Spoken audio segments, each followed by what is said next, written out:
진리를 사랑하시고 예수님의 재림을 기다리시는 성도 여러분 안녕하십니까? 성경 예언 가운데 마지막 때의 기준이 다니엘 8장 14절 2300개화 끝 1844년 이후부터입니다. 그리고 오늘날 교회 역사적으로는 1844년부터 시작된 7번째 교회인 라오디아 교회 시대입니다. 그런데 오늘날까지 전 세계적으로 영향을 주는 가장 강한 양대 세력이 있습니다. 성경은 그 세력들을 다니엘서의 남방왕과 북방왕이라고 지칭하고 있습니다. 다니엘 11장 40절입니다. 마지막 때에 남방왕이 그와 힘을 겨룰 것이나 북방왕이 병거와 마병과 많은 배로 해오리바람처럼 그에게로 마주 와서 그 여러 나라에 침공하여 물이 넘침같이 지나갈 것이요. 과거 북방왕인 바벨론과 남방왕 애굽으로 시작된 지리적 세력들이 망한 이후에는 말세에는 영적 북방왕과 남방왕으로 서로 다투고 있는 형국입니다. 마지막 때 북방왕과 남방왕의 싸움의 행태를 보면 놀라우릴 만큼 다니엘의 예언이 성취되고 있는 중입니다. 각 시대마다 가장 강한 세력이 북방왕과 남방왕이었습니다. 그렇다면 마지막 때 즉 1844년 이후 지금까지의 북방왕은 어떤 세력일까요? 미국입니다. 그리고 북방왕과 다투는 남방왕은 어떤 나라일까요? 미국 다음으로 세계적인 경제력과 군사력을 가진 나라가 오늘날 중국과 러시아입니다. 그렇습니다. 과거 20세기에는 소련이었지만 소련이 붕괴된 후 21세기에 경제적으로 급성장한 미국의 라이벌이 중국입니다. 이렇게 유엔 상임 안보리 이사국 5개 나라 가운데 미국, 영국, 프랑스와 또 한편의 세력이 축이 러시아, 중국입니다. 북방왕 미국과 겨루고 있는 싸움의 대상은 남방왕은 애굽의 무신론과 공산주의 체제입니다. 무신론과 공산주의 체제의 남방왕의 대표 세력이 중국과 러시아라는 것입니다.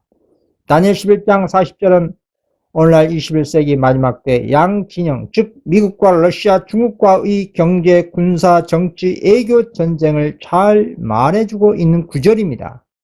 이 세력들이 절묘하게 서로 대적하고 있는 형국이지만 실상 성경 예언 가운데 마지막 때 가장 노골적으로 계시된 나라가 계시록 13장에 계시된 땅에서 올라온 두 뿔 가진 새끼 양 미국입니다.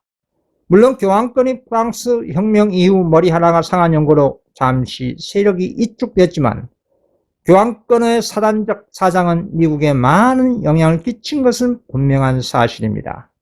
그래서 싸움의 결과는 북방왕 미국이 병거와 마병과 많은 배로 해오리바람처럼 그에게로 마주와서 그 여러 나라에 침공하여 물이 넘침같이 지나갈 것이라고 한 것처럼 압도적인 군사력과 경제적으로 승리할 것을 말하고 있는 것입니다. 이 같은 예언의 성취가 왜 중요한지 우리는 심각성을 가지고 연구해야 합니다. 그 이유가 그 다음으로 성취될 예언의 사건이 기다리고 있기 때문입니다. 그 예언이 예수 재림 직전에 제정될 짐승의 표, 즉 1월 법령이 제정되기 때문입니다.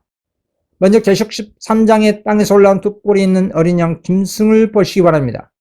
계시록 13장 11절 내가 보매 또 다른 짐승이 땅에서 올라오니 어린 양같이 두 뿔이 있고 용처럼 말을 하더라.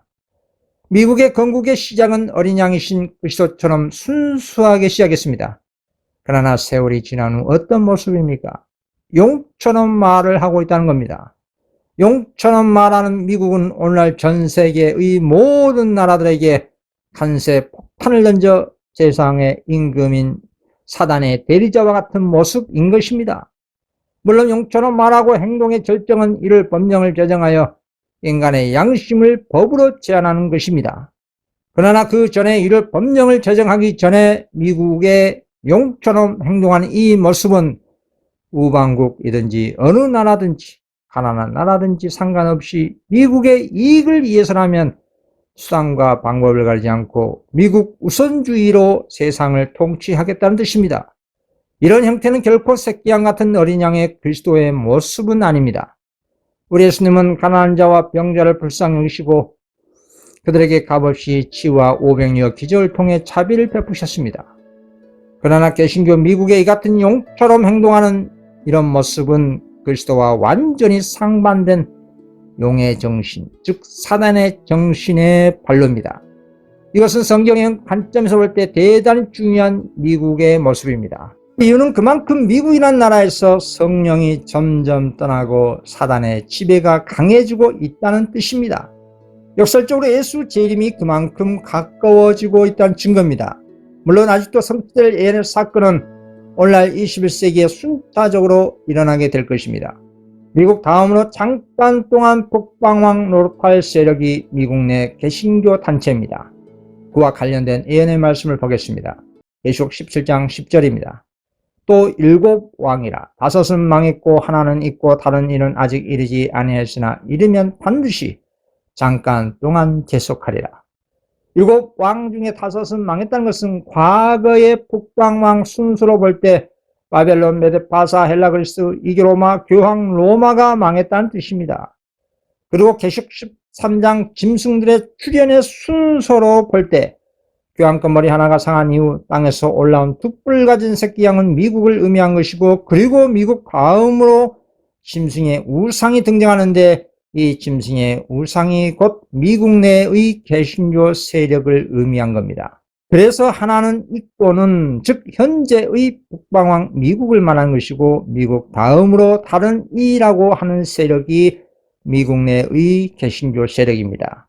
이렇게 계시된 이유는 재림 전에 일어날 예언의 사건, 즉 짐승의 표 1월 법령이 어떤 세력들에 의해서 어떤 상황과 배경에 의해 제정될 것인지를 알려주고 있는 것입니다. 앞에서 말씀드린 것처럼 우리가 향후 예언의 사건을 모르고 있는 상황에서 어떤 상황을 직면하게 되면 대처할 수가 없을 것입니다. 그러나 알고 대처하면 충분한 준비를 할 수가 있습니다. 그런데 주님께서 당신의 자비로 우리에게 재림을 준비할 수 있는 이 예언의 말씀을 알려주었는데도 불구하고 고의적으로 예언의 말씀을 연구하지 않고 깨달음 없이 준비를 하지 않는다면 영생을 잃은 것에 대한 책임은 우리 각자 자신에게 돌아가게 되는 것입니다. 요한복음 15장 22절, 내가 와서 그들에게 말하지 아니했다면 죄가 없어라니와 지금은 그 죄를 핑계할 수 없느니라. 그래서 오늘날 21세기 초중반으로 시간이 흘러갈수록 현재의 북방왕 미국의 횡포는 가히 상상할 수 없을 정도로 전 세계인들에게 공포와 적대의 대상이 되어 미국 내뿐만 아니라 각 나라마다 큰 사회 혼란을 야기하게 될 것입니다. 특히 오늘날 트럼프 미국 이후에 새로운 미국 대통령이 트럼프보다 더 극우적이고 복음주의적이고 대중적인 지지 세력을 가진 정치인이 등장한다면 1월 법령은 더욱더 가속화될 것입니다. 또한 반면에 AI, 인공지능, 첨단 과학기술 발달과 함께 기후전환은 더욱더 증가될 것입니다. 왜 이런 말세의 예언을 우리가 꼭 알아야 할까요? 예수님께서는 마태복음 24장에서 말세에 일어날 여러 가지 재림의 징조를 말씀하시면서 다니엘서를 인용하여 결정적 재림의 징조를 말씀하셨습니다. 그것이 이 천국 복음이 모든 민족에게 증언되기를 위하여 온 세상에 전파되리니 그제야 끝이 오리라고 하신 것입니다. 2000년 전부터 지금까지 천국 복음을 모르는 사람이 없을 것입니다. 기독교 사회에서의 가장 기본적 천국 복음은 예수 그리스도를 믿음으로 말미암아 의롭게 되고 구원받는다는 사실입니다. 이 복음을 모르는 사람이 세상에 어디 있겠습니까? 이 같은 기본적인 천국 복음은 2000년 그 당시에 다 전파됐다고 바울 사도는 증언했습니다. 골로새서 1장 23절, 만일 너희가 믿음에 거하고 더 이외에 굳게 서서 너희 들은 바 복음의 소망에서 흔들리지 아니하면 그리하리라. 이 복음은 천하 만민에게 전파된 바요 나 바울은 이 복음의 일꾼이 되었노라. 그러면 마태복음 24장에 예수님이 말씀하신 말세 전파 증거될 천국 복음은 무엇일까요? 그것이 계시록 14장에 계시된 새 천사의 기별입니다. 특히 2300주야 끝에 전파될 셋째 천사의 기별, 즉 간단하게 표현하자면 짐승의 표를 받지 말라, 즉 1월 법령에 굴복하지 말라는 단순한 메시지입니다. 그러나 오늘날 여러 재림 교단들과 수많은 안식일 교인들이 이 같은 경고를 알고 있어도 기별의 본질을 모르는 사람이 대다수입니다. 주님께서는 셋째 천사의 기별이 온 세상에 전파되어 증거될 때에 끝이 온다고 했습니다. 셋째 천사의 기별을 알고 있는 것이 중요한 것이 아니라 참으로 이 기별을 믿는다면 하나님의 능력으로 세상과 교회를 향해 외치는 것이 예수 재림의 증거가 되는 것입니다. 그런데 기별을 알고 가지고 있어도 교단들과 개인은 세상과 교회를 향해 외치지 못하고 벙어리 개가 된 것입니다. 이유가 무엇일까요? 그것은 참된 증인이신 그리스도가 말씀하신 것처럼 그리스도가 문 밖에 있는 뜨뜻미진한 라오디게아 교회가 되어 버렸기 때문입니다. 왜 이렇게 뜨뜻미진한 상태가 된 것일까요? 세상의 빛과 소금이 되어야 할 교회가 세상과 짝을 하여 연합했기 때문입니다. 늦은 비의 성령의 역사는 주님의 경고의 기별인 마지막 때 천국복음 셋째 천사 기별을 믿음으로 말미암아 외칠 때 재림이 성령으로 말미암아 촉진되는 것입니다. 그리고 이 천국복음의 증거와 경고 사업이 속히 이루어질 때 14만 4천 인침 사업도 속히 마치게 되는 것이고 예수 재림도 속히 이루어지게 될 것을 영감의 그런 증거입니다. 관련된 다음의 증언을 읽어보겠습니다. 하나님께서는 천하를 공의로 심판할 날을 작정하셨다. 그리스도께서는 그날이 언제 이르게 되는지 우리에게 알리신다. 그분은 온 세계가 다 회개할 것이라고 하지 않으시고 이 천국 복음이 모든 민족에게 증거되기 위하여 온 세상에 전파되리니 그제야 끝이 오리라고 말씀하셨다. 온 세상에 복음을 전함으로 우리 주의 강림을 촉진시킬 능력이 우리에게 있다. 우리는 하나님 오신 날을 바라볼 뿐만 아니라 그날을 재촉해야 한다. 만일 그리스도의 교회가 주께서 명하신 바와 같이 맡겨진 사업을 이뤘다면 온 세계는 벌써 경고를 받았을 것이며 우리 주 예수께서는 능력과 큰 영광으로 이 세상에 오셨을 것이다. 그렇습니다. 과거 1844년이나 188년에 셋째 천사의 경고의 기별이 이루어졌다면 그 당시에 예수님이 오셨을 거라고 한 것입니다. 말세의 천국 복음의 사명은 매우 단순합니다. 주님께서 명령하신 셋째 천사 경고의 기별을 단순 명료하게 믿음으로 감사함으로 순종하며 전파하는 것입니다. 자신의 가족들, 친척, 친구, 이웃들이 오늘날 지성시대의 천국 복음을 단 한 번도 듣지 못하고 헛된 소망을 품고 무덤으로 들어가는 이 사태에 대해서 분명히 그 핏값을 교단과 우리 각자가 치르게 될 것입니다. 주님께서 말세 이런 예언과 복음을 주신 이유는 다가올 짐승의 표 사건을 사전에 준비하고 예비하라는 것입니다. 만약 오늘 지금 짐승의 표, 즉 이를 법령이 시행된다면 과연 안식일을 믿음으로 지킬 사람이 과연 몇 명이나 될까요? 이 지구상에 80억 이상 되는 인구 가운데 그리고 전 세계적으로 2천만 명이 넘는 안식일 교인들 가운데 단 몇 명만 구원받을 것입니다. 그와 관련된 증언을 읽어보겠습니다. 진리를 믿는다고 공언한 사람들 중에 겨우 몇 명만 구원을 받게 될 것이라고 진술했다. 그들이 구원을 받을 수 없기 때문이 아니라 그들이 하나님께 지정하신 방법대로 구원을 받으려 하지 않기 때문이다. 오늘 수많은 기독교인들이 자신의 방식대로, 교단의 방식대로 구원을 받으려고 한다 이 말입니다. 그러나 주님 보실 때는 그런 인간적인 구원을 제시하지 않으셨고 오직 당신의 방법대로, 즉 셋째 천사 기별을 참으로 마음에 믿고 죄를 회개하고 계명 순종을 통해 재림을 증거하는 자에게 하나님께서는 그리스도의 공로에 의해 구원을 그 영혼에게 값없이 선물로 주시는 것입니다. 그래서 오늘날 셋째 천사 천국 복음을 진중한 마음으로 기도하고 연구하여 온전히 재림 운동을 통해 재림 맞이할 준비를 온전히 갖춘 상태가 되어 있어야 한다는 것입니다.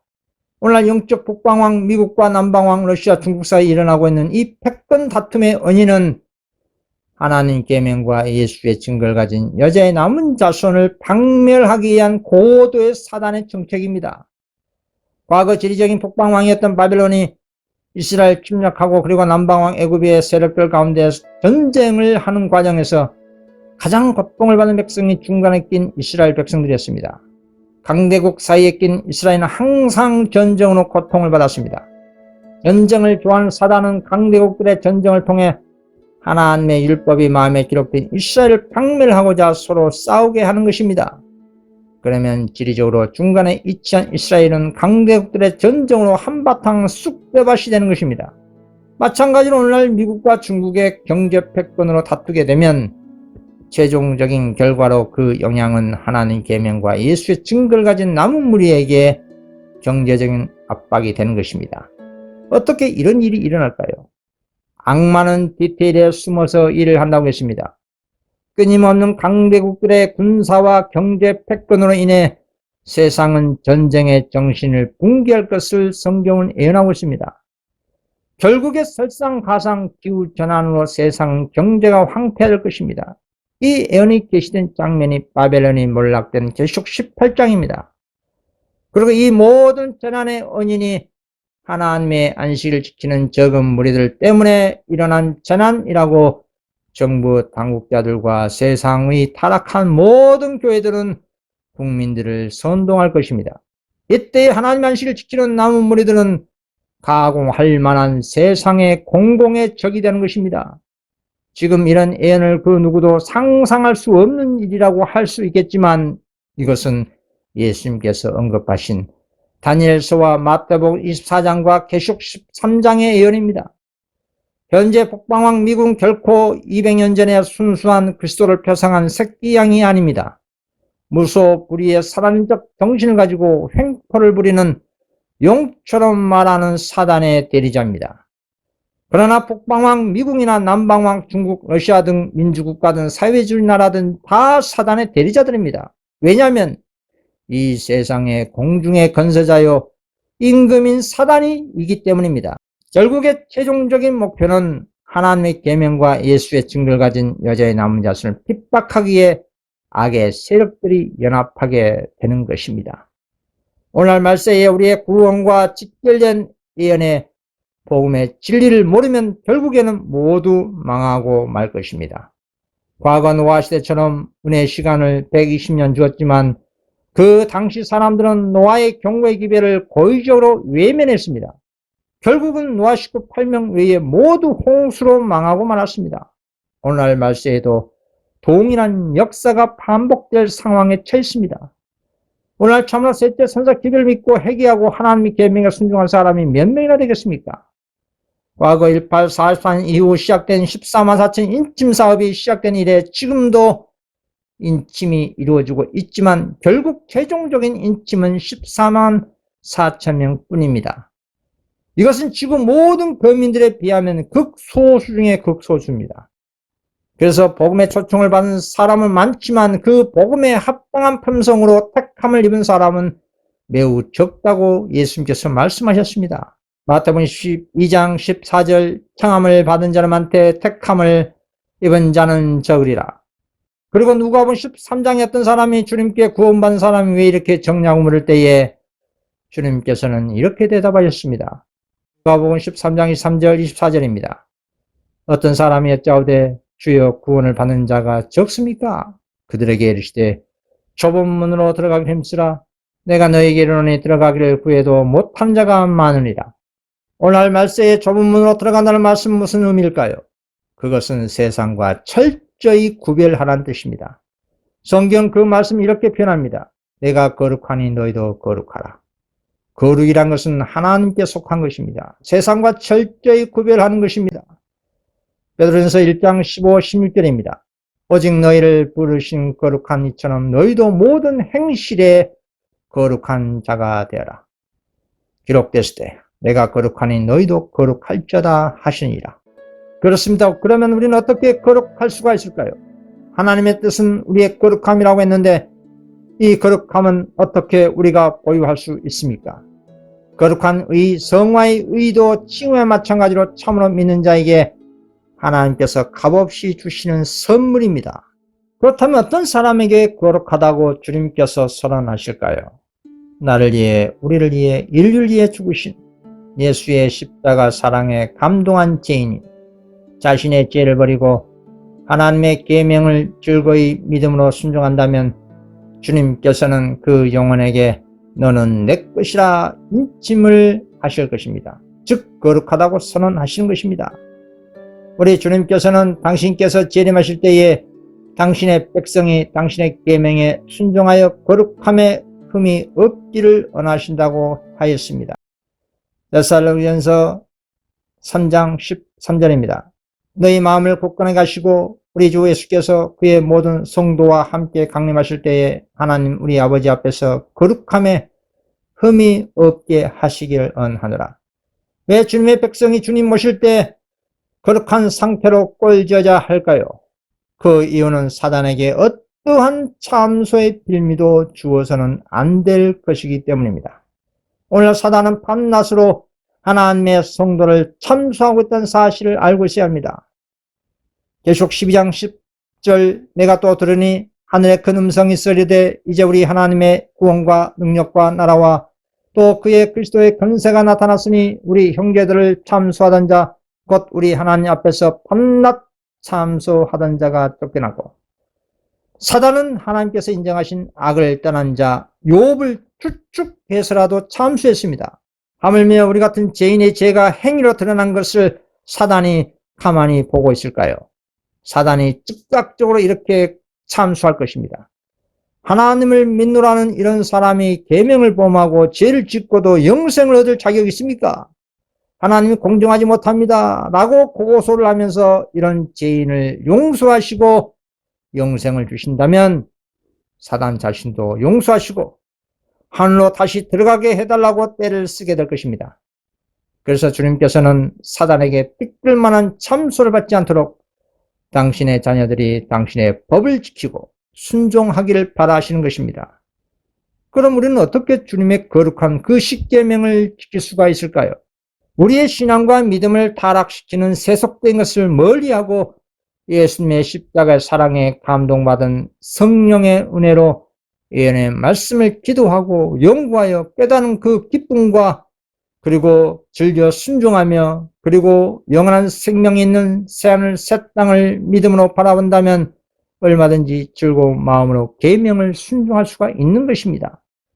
그래서 이런 거룩한 상태가 된 알곡을 주님께서는 지금 수많은 천사들을 동원하여 하늘새 예루살렘 교회로 추수하고 있는 것입니다. 이 같은 천사들의 사명을 깨달은 이 땅의 기별자들이 하는 사명입니다. 그 말씀이 바로 이 말씀입니다. 계시록 18장 4절입니다. 또 내가 들으니 하늘로부터 다른 음성이 나서 이르되 내 백성아 거기서 나와 그의 죄에 참여하지 말고 그가 받을 재앙들을 받지 말라. 이 다섯째 천사들의 추수 작업이 완료되면 주님께서는 당신의 굴속의 계획대로 지금의 북방왕 사단에 내리자 미국과 교황권과 개신교 세력들에게 짐승의 표, 즉 1월 법령을 제정하도록 내버려 두실 것입니다. 왜 사단의 세력들에게 하나님 율법 제7일을 삭제하고 인간의 계명 첫째 날 일요일을 신성화시켜 모든 사람들에게 일요일에 경배 드리도록 주님께서는 내버려 두는 것일까요? 그것은 주님 보실 때 황금과 불순물이 완전히 갈라졌기 때문입니다. 알곡과 가라지가 확연하게 구별되었기 때문입니다. 더 이상 은혜 시기를 부여한다 해도 14만 4천 그 수요 이상 나오지 않기 때문에 짐승의 표 1월 법령을 허락하신 것입니다. 다시 말하면 14만 4천 명만이 짐승의 표 환란을 통과할 최종적인 하나님의 남은 백성으로 구별되었기 때문입니다. 그 예언의 말씀을 보겠습니다. 계시록 14장 12절입니다. 성도들의 내가 여기 있나니 그들은 하나님의 계명과 수에 대한 믿음을 지키는 자니라. 계시록 15장 2절 3절 또 내가 보니 불이 섞인 유리바다 같은 것이 있고 짐승과 그의 우상과 그의 이름의 수를 이기고 벗어난 자들이 유리바다 가까이에 서서 하나님의 검은 거를 가지고 하나님의 종 모세 노래 어린 양의 노래를 불러 이르되 주 하나님 곧 권능하신 이시여 하시는 일이 크고 놀라우시도다. 만군의 왕이시여 주의 길이 의롭고 참되시도다. 또한 반대로 세상의 대다수 모든 사람들이 이를 법령에 굴복할 것을 이미 성경에 계시되어 그 예언이 성취될 것이라는 것입니다. 예언이 그렇게 적시되었다면 그대로 되는 것입니다. 그 예언의 말씀을 보겠습니다. 계시록 13장 8절 16절입니다. 죽임을 당한 어린 양의 생명책에 창세 이후로 이름이 기록되지 못하고 이 땅에 사는 자들은 다 그 짐승에게 경배하리라. 그가 모든 자 곧 작은 자나 큰 자나 부자나 가난한 자나 자유인이나 종들에게 그 오른손에나 이마에 표를 받게 하고 짐승의 표, 즉 이를 법령에 대한 경배법이 제정되면 모든 사람들은 그 법을 지킬 수밖에 없습니다. 왜냐하면 대다수 모든 사람들이 자신의 안위와 이익에 부합하기 때문입니다. 불신자들은 말할 것도 없고 모든 기독교인들과 심지어 기존의 안식일교인들조차도 세상의 권세자들에게 복종하라는 성경 구절을 인용하면서 자신들의 행위를 합리화하며 하나님의 안식일을 포기하고 일요일에 경배 드리는 것입니다. 그러나 실상은 벌금과 투옥과 사형 선고를 당하는 것이 무서워 결국 일요일에 경배 드릴 수밖에 없는 것입니다. 그래서 지구상에 있는 모든 사람들이 짐승의 표를 받게 될 것을 성경은 예언한 것입니다. 그러나 이 세상 끝에 하나님을 믿노라는 영적 이스라엘 백성이 바다의 모래처럼 헬 수 없이 많다 할지라도 오직 극소수의 남은 자만이 하나님의 계명과 예수 믿음을 지키게 될 것을 성경은 예언합니다. 로마서 9장 27절 또 이사야가 이스라엘의 가나에 외치되 이스라엘 자손들의 수가 비록 바다의 모래 같을지라도 남은 자만 구원을 받으리니 이들이 최종적 여자의 남은 자손 14만 4천 명입니다. 그래서 성경은 또 증언은 정확한 실제의 수요인 14만 4천 명에 대해서 이렇게 증거합니다. 주님의 사자는 거룩한 성전에 14만 4천 명만이 이곳으로 들어간다고 하나님의 계시를 통해 보았습니다. 드디어 우리가 거룩한 성전에 들어가려고 할 때에 예수께서는 부드러운 음성으로 14만 4천 명만이 이곳으로 들어간다라고 말씀하셨고 우리는 모두 할렐루야라고 함성을 올렸다. 예시록 14장 4절 5절 이 사람들은 여자와 더불어 더럽히지 아니하고 순결한 자라 어린 양이 어디로 인도하든지 따라가는 자며 사람 가운데서 속량함을 받아 처음 익은 열매로 하나님과 어린 양에게 속한 자들이니 그 입에 거짓말이 없고 흠이 없는 자들이더라.